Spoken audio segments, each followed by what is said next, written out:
सलात बर मोहम्मद व आले मोहम्मद, अल्लाहुम्मा सल्ली अला मुहम्मद व अला आले मोहम्मद।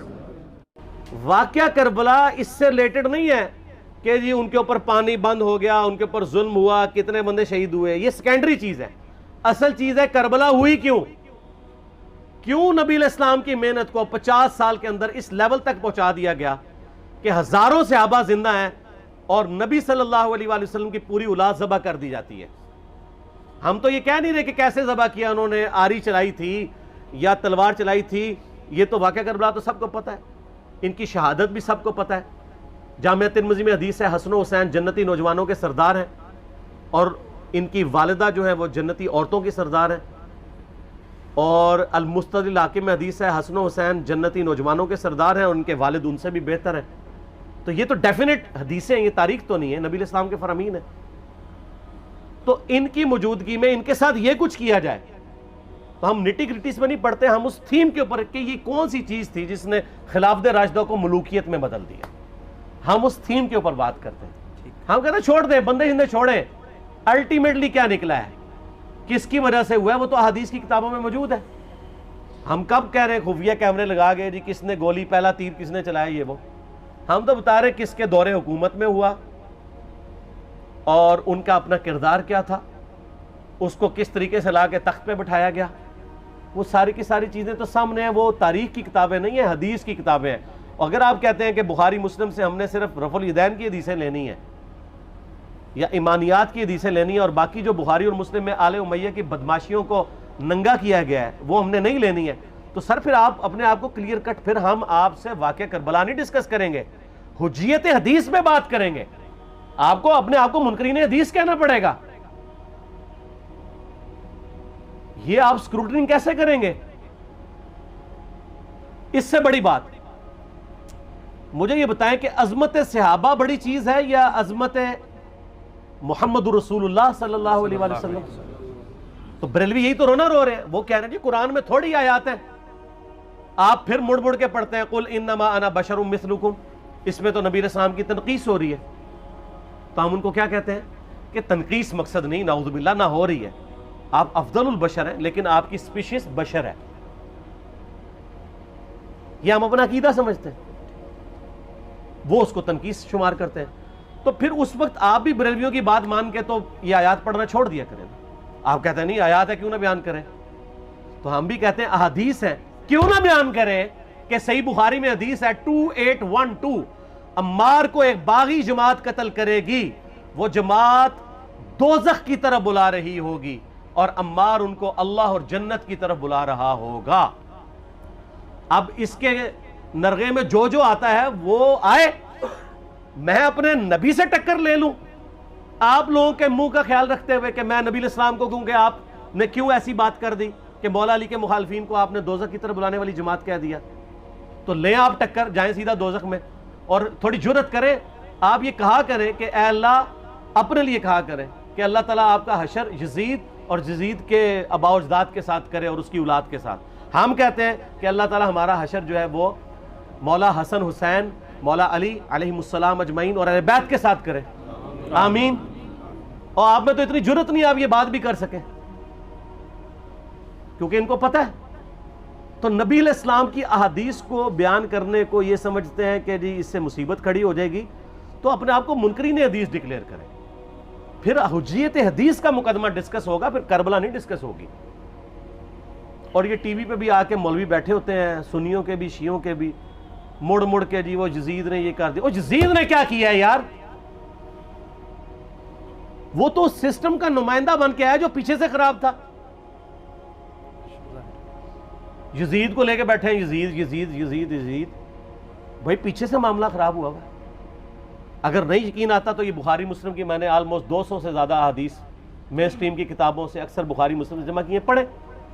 और सर मैंने तो इनको चैलेंज दिया है, ये हदीसें पढ़ के ना अपने मिंबरों से सिर्फ इन हदीसों की तशरीह अपनी पब्लिक के सामने कर दें, नहीं कर सकते तो फिर लानत के मुस्तहिक तो हो रहे हैं ना, हक छुपा के, और क़यामत दिन के मुंह पे लगाम डालिए। और फिर मुड़ मुड़ के कहते हैं नहीं जी वो कुछ चीज़ें ख़ास होती हैं वो अवाम नास के सामने नहीं करनी चाहिए, वो सहाबा कराम भी बाज़ का ऐसी बातें पब्लिकली नहीं करते थे, मैंने इसके ऊपर बड़ा एक मेरा क्लिप है यूट्यूब पे, मौला अली से मुतालिक 5 झूठ, तो मैंने काफ़ी सारी चीज़ें उसमें डिस्कस की हैं। लेकिन मैं ये कहता हूँ कि अल्लाह के बंदो, जो चीज़ें नबी इस्लाम ने मना की हैं बयान करने से, वो तो हम डिस्कस कर भी नहीं रहे। मैंने आज तक आपको मुनाफिकीन के नाम बताए? आपने हुज़ैफा इब्न यमान को बताए थे ना आप सल्लल्लाहु अलैहि वसल्लम ने, सही बुखारी में आता है। तो मैंने आपको बताया आप राज़दार रसूल थे, वो ख़त्म होगी बात। मैंने कभी डिस्कस की है? अगरचे मैंने सही मुस्लिम की हदीस 7035 नंबर डिस्कस की है कि नबी इस्लाम ने फरमाया मेरे सहाबा में 12 मुनाफिक हैं, वो कभी भी जन्नत में दाखिल नहीं होंगे यहां तक कि सुई की नाके से ऊंट न गुजर जाए, और उनमें से 8 ऐसे हैं जिसकी कमर पे दुबैला फोड़ा निकलेगा। मैंने आज तक आपको बताया कि किस किस की कमर पे दुबैला फोड़ा निकला और उसकी मौत उसी फोड़े में हुई है, बताया? तो मैं तो वो चीजें डिस्कस भी नहीं कर रहा, मैं वो चीजें डिस्कस कर रहा हूं जो नबी इस्लाम ने अलामातुन नबुव्वा में बताई हैं। ये इमाम बुखारी हदीस नबूवत की दलील के चैप्टर में लेके आए हैं, और इमाम बैहकी ने 3500 अहदीस पर मुश्तमिल एक किताब लिखी है दलाइलुन नबुव्वा, कि हम नबी सल्लल्लाहु अलैहि वसल्लम को नबी क्यों मानते हैं, इसके ऊपर। और उसमें ये सारी हदीसें अम्मार इब्न यासिर के कत्ल वाली लेके आए हैं, बताने के लिए कि देखें हमारे नबी इस्लाम की नबूवत की दलील है कि आपने अपनी वफात के ऑलमोस्ट 30 साल के बाद होने वाले वाक़े को पहले ही बता दिया। ये हदीसें छुपाने वाली नहीं, बयान करने वाली हैं, अलामातुन नबुव्वा की हदीसें हैं।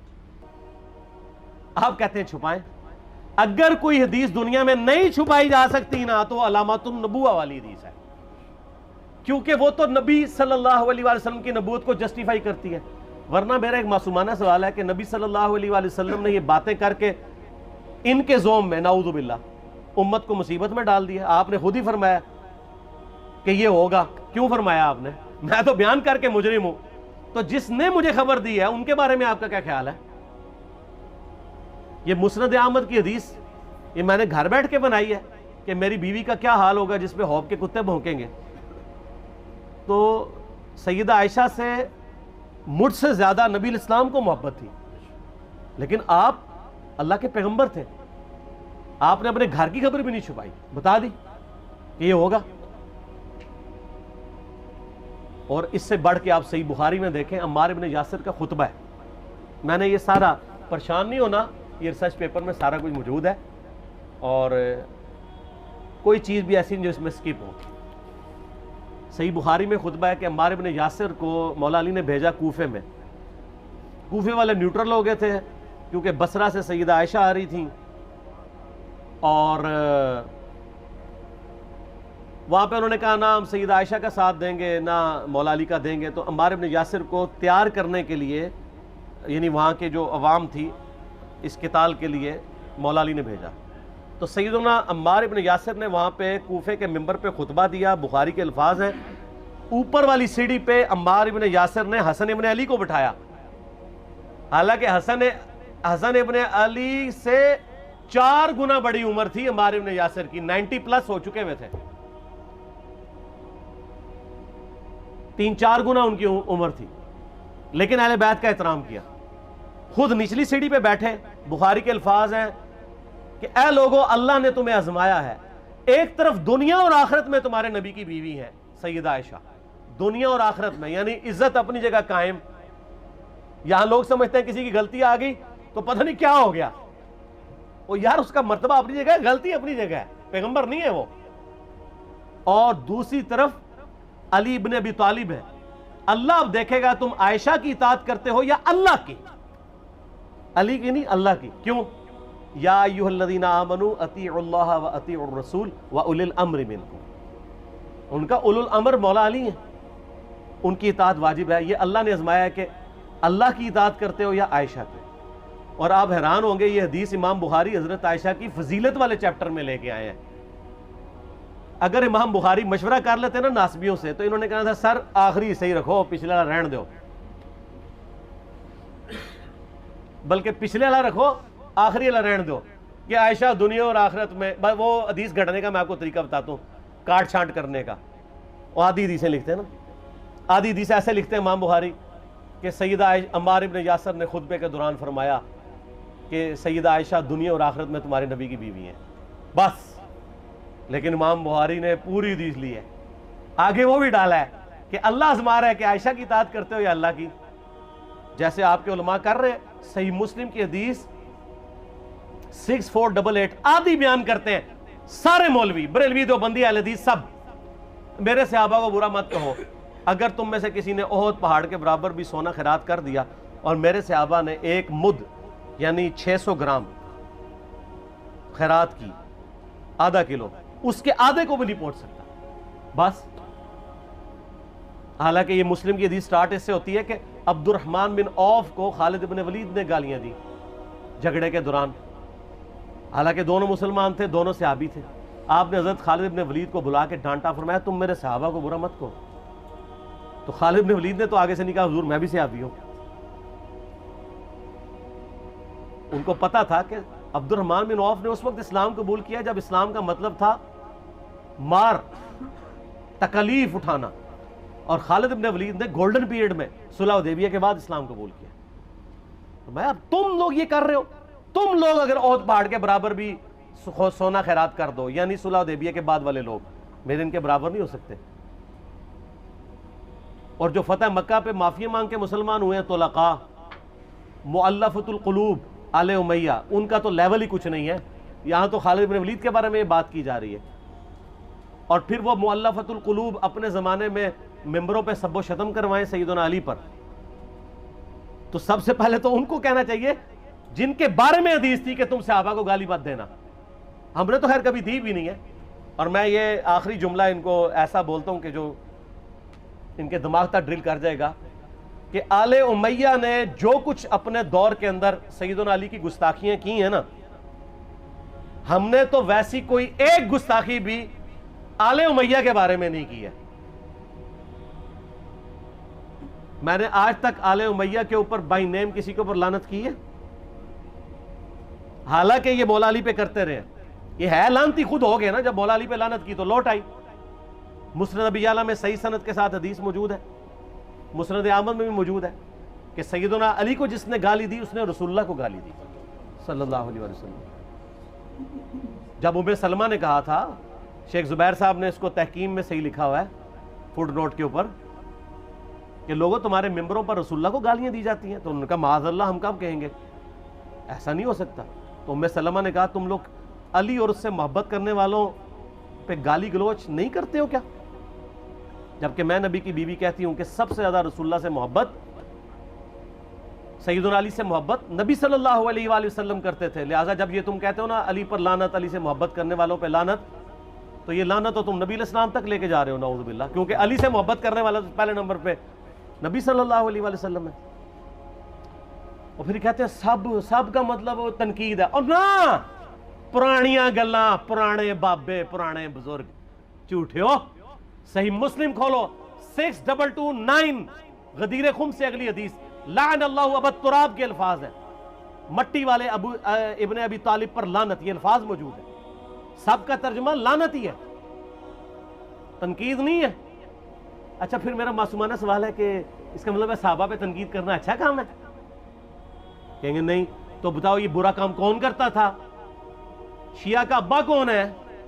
राफजियों का अब्बा कौन है? आले उमैया। तो लिहाजा शिया नु मैं कहना कि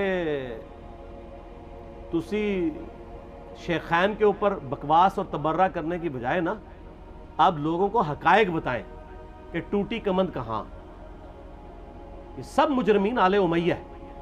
और ये आले उमैया और बनु हाशिम की लड़ाइयां नबी इस्लाम की बेइज्जत से पहले चल रही थी, सदियों से चल रही थी। वो तो फिर अल्लाह ने बनु हाशिम को नबूवत के लिए चुना, तो इनको ये फिर जेलसी हजम नहीं हुई, वो चीज़ आगे चलती रही। खैर छोड़ दें, एक तल्ख टॉपिक है। सलात बर मुहम्मद व आले मुहम्मद, अल्लाहुम्मा सल्ली अला मुहम्मद व अला आले मुहम्मद।